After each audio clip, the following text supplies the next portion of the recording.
Meenakshi Faculty of Pharmacy. Admission open for B.Pharm. Apply now. அடகில் இருக்கும் தங்க நகைகளை மீட்டு 10 நிமிடங்களில் பிரைம் கோல்ட் ஹப் மூலம் அதிக விலைக்கு விற்க 7997990028 ஐ தொடர்பு கொள்ளவும்.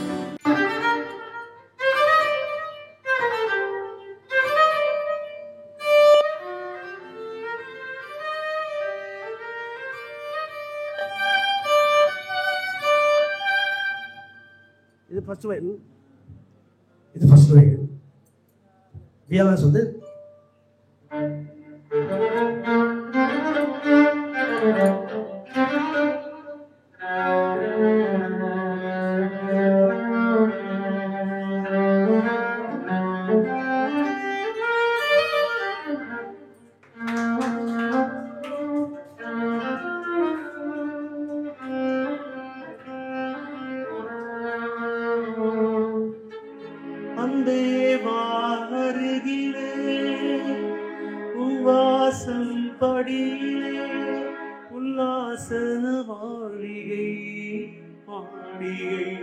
சார் நல்லா பாசுங்க. எங்க லேண்ட் பண்றாரு பாருங்க. உல்லாச மாளிகை மாளிகை தாராரி தாராரி தாராரி முடிச்சிட்டாரு சார். இதுக்கு போத எப்படா போட்டுவாரு? உடனே வராரு. முத்தமிழ் கவியை வருக முக்கணி சுவையும் தருக எப்படிங்க அறிவு இப்படி கொட்டுது? சரி, முத்தமிழ் கவியை வருக முக்கணி சுவையை தருக அப்படின்னு ரஜினி செத்துருவாரு. ரஜினி செத்ததா ஒரு படமும் கிடையாது. அந்த படத்துல செத்துருப்பாரு. ஐயா சாமி குஷ்பு செத்துருவா. பொன்னானோ பண்ணி தூ சிவகுமார் செத்துருவாரு. சுரேஷ் செத்துருவான். தெரிஞ்சு நடக்குதான் தெரியும். அவருக்கு அந்த சிச்சுவேஷன் சொன்ன கதையை சொல்லுவாங்கல்ல, 45 வருஷம் கழிச்சு தமிழ் சினிமா வந்து திரும்பி பார்த்தோம் என்னெல்லாம் வந்துச்சு கேட்டிங்கன்னா, முக்கியமாக நான் வந்து எனக்கு கேப்டன் கிடைச்சாரு, நான் கேப்டன் கூட இருந்தேன். அந்த மாதிரி வந்து எனக்கு கல்யாணமே பார்த்தீங்கன்னா, கல்யாணத்துக்கு பார்த்தீங்கன்னா 2 பேர் தான். மெயின் யாருன்னு கேட்டிங்கன்னா கேப்டனும் ராஜா சாரும் வந்து தான் தாலி எடுத்து கொடுத்து கல்யாணம் பண்ணி வச்சேன். இப்போ தான் அவருடைய கணேஷ் சார் அவர் பார்த்தீங்கன்னா கோயம்புத்தூர்லேருந்து அவருடைய ரேரஸ்ட் பொக்கிஷங்கள்லாம் எடுத்துகிட்டு வந்திருக்காரு. அவரே வந்து எக்ஸ்பிளைன் பண்ணுவார். ஸோ இவர் வந்து ஒரு ரெக்கார்ட்ஸ் ஆரம்ப காலத்தில் ராஜா சார்னுடைய ஆரம்பத்திலேருந்து அவர் லாஸ்ட் ரெக்கார்டு வரைக்குமே கலெக்ட் பண்ணி அவரோட வீட்டில் எக்கச்சக்கமாக வச்சுருக்காரு. நான் அவர்கிட்ட அவரோட வீடியோஸ்லாம் பார்க்கும்போது நான் ரொம்ப ஸ்டண்ட் அப்படின்னு தான் சொல்லணும். ஏன்னா இன்னுமே அந்த கிராம ஃபோனில் வச்சு அந்த ரெக்கார்ட்ஸ் ப்ளே பண்ணி அதை எல்லாமே ஒரு சுவாரஸ்யமாக வச்சுருக்காரு. வணக்கம் சார். எப்படி மொத்தம் எத்தனை ரெக்கார்ட்ஸ் வச்சுருக்கீங்க சார்? என்னுடைய தொகுப்புகளில் மொத்தமாக ஒரு 3000 இசைத்தட்டுக்கள் இருக்குது. உருவட்டுகள்னு எடுத்துட்டிங்கன்னா ஒரு 2000 வரைக்கும் இருக்கிறதுக்கான வாய்ப்பு. இது இசைஞானி மட்டுமில்லை, அனைத்து இசையமைப்பாளர்களுடைய இசைத்தட்டுகளும் வச்சுருக்கேன். குறிப்பாக நான் சேகரிக்க துவங்கின காலத்திலிருந்து நான் தேடின தேடல்களில் நான் ஒரு முடிவு எடுத்தது என்ன அப்படின்னா, நம்ம எதை கேட்குறோமோ அதை தான் நம்ம வந்து தேடி எடுக்கணும் அப்படிங்கிற ஆர்வத்தில் தான் ஆரம்பித்தேன்.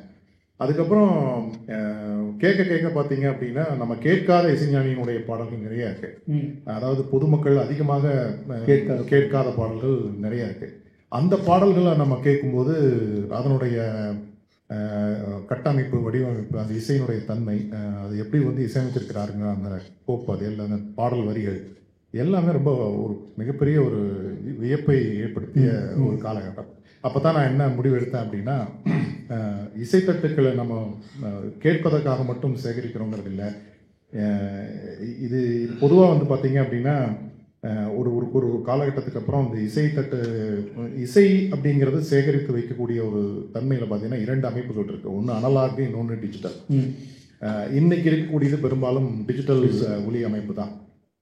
ஆனால் நம்ம காதுகளில் அது டிஜிட்டலாக அனலாகோ, நாம் காதுகளில் கேட்கக்கூடிய ஒலி வந்து அனலாக தான் வரும். என்னதான் வந்து எப்பேற்பட்ட அதிநவீன தொழில்நுட்ப கருவிகளில் நம்ம வந்து உள்ள புகுத்தி இசையை கேட்கும்போதும் அது ஒலிபெருக்கிக்கு வந்து நம்ம காதுகளை அடையக்கூடியது வந்து அந்த ஒலி அலைகள் வந்து அனலாக்காக தான் இருக்கும். ஃபர்ஸ்ட் வந்து கணக்கி அதுலேயே ஸ்டார்ட் பண்ணுங்க. அன்னக்கிளியை பொறுத்த வரைக்கும் பார்த்தீங்கன்னா முதல்ல வெளிவந்த இசைத்தட்டு வந்து இந்த 7 அங்குல இசைத்தட்டு. இது வந்து ஒரு நிமிடத்துக்கு 33 சுற்றுக்கள் சுற்றக்கூடிய ஒரு இசைத்தட்டு. இதனுடைய வேகத்தை பொறுத்து அதனுடைய எத்தனை பாடல்கள் இருக்குது, எவ்வளோ நேரம் இது பயணிக்குங்கிற இதெல்லாம் இருக்கு. இதுல வந்து ஒரு பாடல் பதிவதற்கான இடம் இல்லாதனால இதுக்கு அடுத்து வந்த ஒரு படம் பாலூட்டி வளர்த்தகிளி, ஐயாவுடைய 2வது படம். அந்த திரைப்படத்தில் வந்த பாடல்கள்லையும் பார்த்தீங்கன்னா அதுக்கான ஒரு இசைத்தட்டு வந்தது. இப்போ இந்த இசைத்தட்டு பார்த்தீங்க அப்படின்னா பாலூட்டி வளர்த்தகிளி இசைத்தட்டு 2வது இசைத்தட்டு. இந்த படத்துலையும் பார்த்தீங்கன்னா ஒரு பாடல் பதிவதற்கான இடம் இல்லை. ஸோ அப்போ அந்த இடம் இல்லாதனால அவங்க என்ன பண்ணுறாங்கன்னா அந்த டிஎம்எஸ் பாடக்கூடிய அந்த சோக பாடல் விட்டு போன அந்த அன்னக்கிளியில் இருந்த பாடலும் பாலூட்டி வளர்த்தகிளியில் விட்டு போன ஒரு பாடலையும் இணைத்து ஒரு இசைத்தட்டாக இது வெளியிடுறாங்க. இது பார்த்தீங்க அப்படின்னா 45 சுழற்சிகள் சுழலக்கூடிய இசைத்தட்டு ஒரு நிமிடத்துக்கு. நம்மளுடைய அந்த ரெக்கார்ட் பிளேயரில் நம்ம ப்ளே பண்ணும்போது 33 ஆர்பிஎம்மா rotations per minute, revolutions per மினிட்னு சொல்லுவோம். அந்த 33 ஆர்பிஎம்மாக இருக்குமா அல்லது 45 தான் தெரிந்து அதற்கு தகுந்த மாதிரி விசையை திருத்தி கொண்டு நம்ம பாடலையும் நம்ம கேட்கணும். இல்லைன்னா அந்த பாட்டினுடைய வேகம் மாறுபடும். இப்போ இருக்கக்கூடிய பாஸ்வேர்ட் மாதிரி அந்த மாதிரி நினச்சிக்கங்களேன். இன்னொரு ஒரு யூனிக்கான கலெக்ஷன் வந்து பிரியா. எஸ், இந்த பிரியா இசைத்தட்டு பார்த்தீங்க அப்படின்னா அதுவும் 2 இசைத்தட்டுகள். ஒன்று 45 ஆர்பிஎம், இன்னொன்று 33 ஆர்பிஎம். இது இன்ட்ரெக்கோ வெளியீடு. அன்னக்கிளியும் பாலூட்டி வளர்த்தகிளியெல்லாம் பார்த்தீங்கன்னா கொலம்பியா ரெக்கார்ட்ஸில் வந்த இசைத்தட்டு. இந்த பிரியானுடைய சிறப்பு என்னங்கிறது பெரும்பாலான மக்கள் அறிந்திருப்பார்கள். இந்தியாவிலேயே 8+8 16 ட்ராக்குகளில் பதிவு செய்யப்பட்ட முதல் ஸ்டீரியோ இசை வந்து பிரியா தான். இதற்கு முன்னாடி ஸ்டீரியோ வந்துதான் கேட்டீங்க அப்படின்னா இந்தியாவை பொறுத்த வரைக்கும் ஜல்பின் மச்லி நிருத்திபின் பிச்லின்னு ஒரு படம் ஹிந்தி ஃபிலிம். அதுதான் வந்து 1960களில் வெளிவந்த முதல் இந்திய ஸ்டீரியோ திரை இசை தட்டு. அதுக்கப்புறம் பார்த்தீங்க அப்படின்னா ஸ்டீரியோ வந்தது, அது முழுக்க ஸ்டீரியோ இசை தட்டாக இல்லை. இதே வந்து ஐயா கல்கி வார இதழில் 1979 வெளிவந்த கல்கி இதெல்லாம் நான் படித்தேன். அவர் தெளிவாக சொல்லியிருக்காரு, வடக்கே ஹிந்தி இசை தட்டுக்கள் எல்லாமே பார்த்தீங்க அப்படின்னா ஸ்டீரியோன்னு போட்டு வருது, அது எதுவுமே ஸ்டீரியோ கிடையாது அப்படின்னா அதை பற்றி தேட ஆரம்பிக்கும் போது தான் நண்பர் மூலமாக அதை தெரிஞ்சுக்கிட்டேன். அது ஸ்டீரியோ என்று சொல்லப்படுகின்ற உருவாக்கப்பட்ட ஸ்டீரியோ, அதாவது ப்ராசஸ்டு ஸ்டீரியோன்னு சொல்லுவாங்க. மோனோவில் ரெக்கார்ட் பண்ணிட்டு ஒரு சிறிய ரிவர்ப் எஃபெக்டை கொடுத்து 2 பக்கமும் லெஃப்ட் ரைட் சேனல் பண்ணுவாங்க. முழுக்க பதிவு செய்யப்படும் பொழுதே 2 சேனல்கள் வந்து ஸ்டீரியோவில் பண்ணி அதனுடைய அந்த ஸ்டீரியோஃபோனிக் எஃபெக்ட் நீங்கள் மத்தியில் உட்காந்து கேட்டீங்க அப்படின்னா இடது பக்கமும் வலது பக்கமும் இருக்கக்கூடிய அந்த ஸ்பீக்கரில் வரக்கூடிய இசை மாறுபட்டு ஒலிக்கும். பாடக்கூடிய பாடகரனுடைய குரல் நடுவில் ஒலிக்கும். ஸோ அந்த மாதிரியான ஒரு அதுதான் ஸ்டீரியோ இமேஜிங்னு சொல்லுவாங்க. இந்த ஒரு அமைப்பை உருவாக்கி முதலில் வந்து சிறப்பான முறையில் பதிவு செய்து வெளியிட்டவர் தான் ஐயா இசைஞானி. இது வந்து 1979-80 வந்து இவருடைய முயற்சியில முதல் முறையிலே வெற்றி பெறல. கஜினி மாதிரி அவரும் படையெடுத்திருக்காரு. அன்னக்கிளிலேயே அதற்கான முயற்சி செஞ்சிருக்கிறாரு. ஆனா அவரு வந்து அந்த நேரத்தில் அறிமுக இசையமைப்பாளர்கள் நேர அவருடைய பேச்சு அங்கே ஈடுபடுறதுக்கான வாய்ப்பு இல்லாமல் போயிடுச்சு. அப்போ ஒவ்வொரு படத்துலையும் முயற்சி பண்ணியிருக்காரு. சமீபத்தில் அச்சாணி படத்தினுடைய தயாரிப்பாளர் இயக்குனர் காரைக்குடி நாராயணன் அவர்களுடைய ஒரு பேச்சை கூட பார்த்தேன். அதில் வந்து அச்சாணி படத்துக்கே அந்த ஸ்டீரியோஃபோனிக் இசையை ஏற்பாடு பண்ணுறதுக்காக முயற்சி பண்ணியிருக்காரு. அது அருணாச்சலம் ஸ்டுடியோவில் வச்சு பதிவு முயற்சி பண்ணியிருக்காங்க. ஆனால் அந்த நேரத்தில் இருக்கக்கூடிய தொழில்நுட்ப வல்லுநர்களும் அந்த தொழில்நுட்ப கருவிகளும் சரியாக அமையாதனால 1 மணி நேரத்தில் திருப்பியும் பிரசாத் ஸ்டுடியோவுக்கு அதை ஷிஃப்ட் பண்ணி 1 மணி நேரத்தில் அந்த படத்தினுடைய அத்தனை பாடல்களையும் பதிவு செஞ்சாராம். அதுவும் மோனோவில் தான் பண்ண முடிஞ்சதுன்னு சொல்லி சொல்கிறாங்க. முதல்ல அவர் வெற்றி பெற்று இது ஸ்டீரியோவில் தான் வரணும்னு முயற்சி எடுத்து அதனுடைய முயற்சியை வந்து கைவிடாமல் முயற்சி செய்து வெற்றி பெற்ற படம் தான் பிரியா. இந்த கலெக்ஷன் இது வந்து நாகூர் ஹனீஃபா அவர்கள் பக்தி பாடல் முஸ்லீம் பாடல். இதில் வந்து இளையராஜானோ ராஜானோ இருக்காது. இந்த இசைத்தட்டில் பார்த்தீங்க அப்படின்னா பாவலர் பிரதர்ஸ் அப்படின்னு சொல்லிட்டு இது வந்து அன்னக்கிளிக்கு முன்னாடி 1974 வெளிவந்த இசைத்தட்டு. இதே நேரத்தில்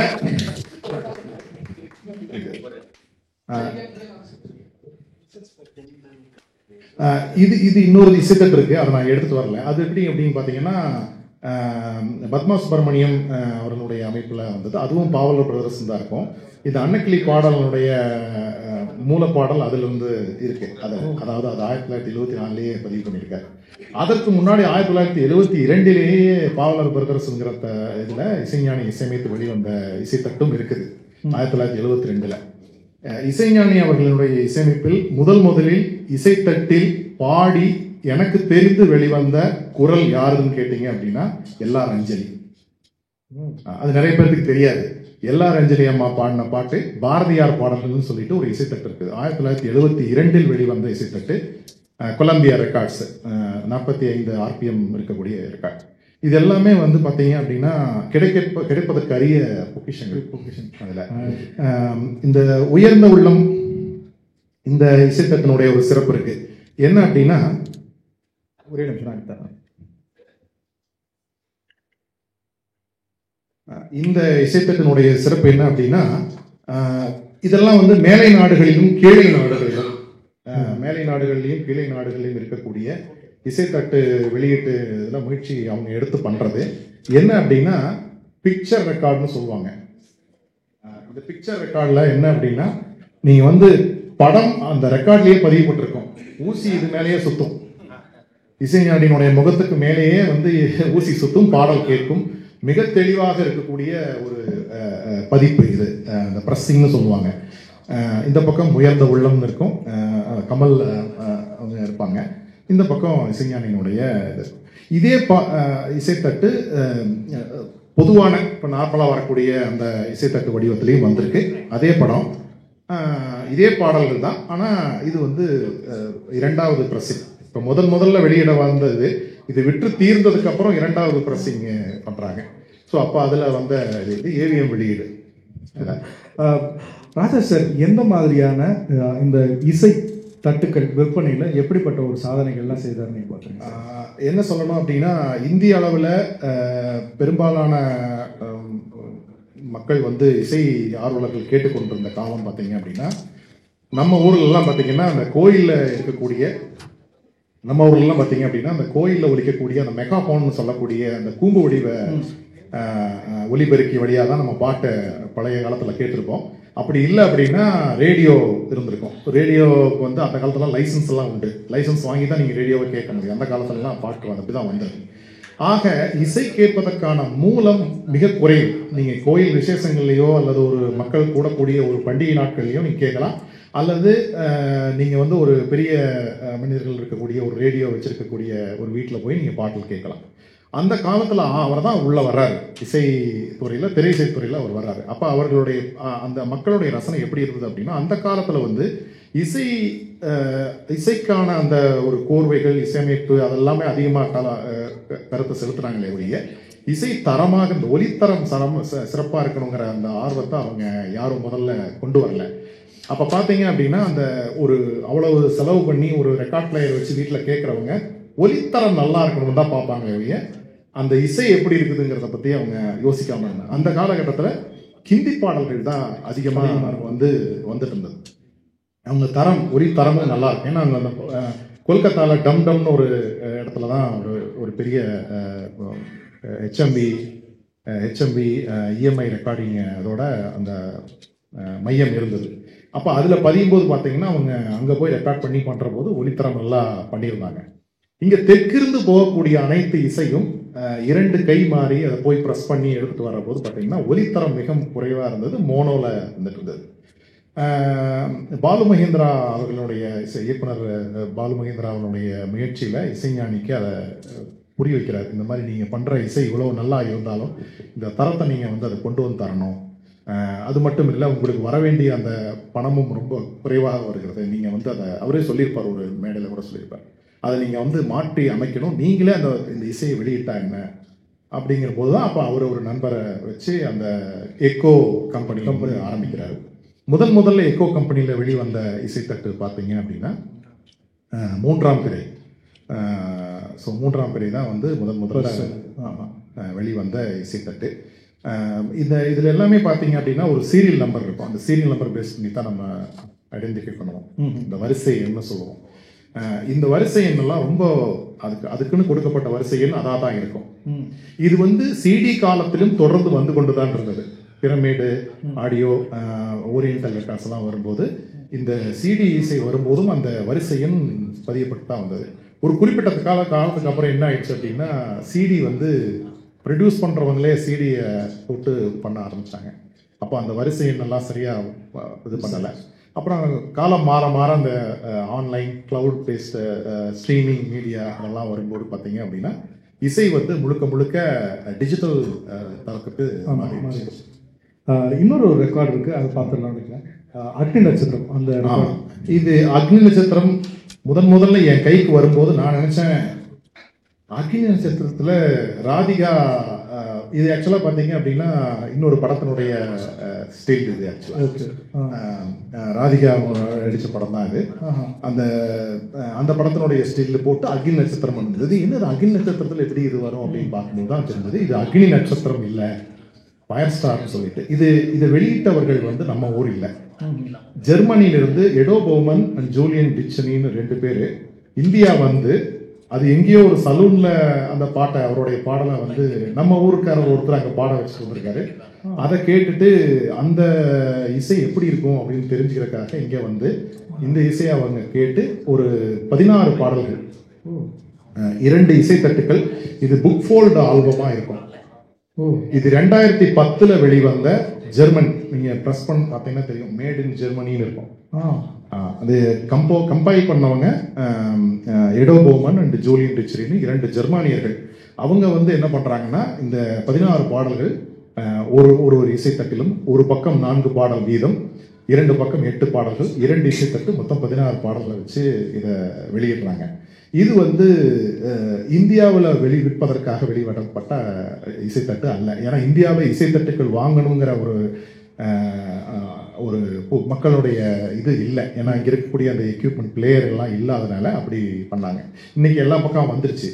இன்னைக்கு நீங்கள் இசை கேட்கறதுக்கான ஒரு விஷயம் என்ன அப்படின்னா, நம்ம நினச்சிட்டு இருக்கோம் இந்த இசைத்தட்டுகள் எல்லாம் பழசு, இதை நம்ம வந்து பழைய ரெக்கார்டு பிளேயரை வச்சு யாரா காமிச்சோம்னா இதெல்லாம் பழசு, நம்ம பழசு தான் நம்ம பார்க்க போகிறோம். உண்மையிலே இதெல்லாம் பழசு இல்லை.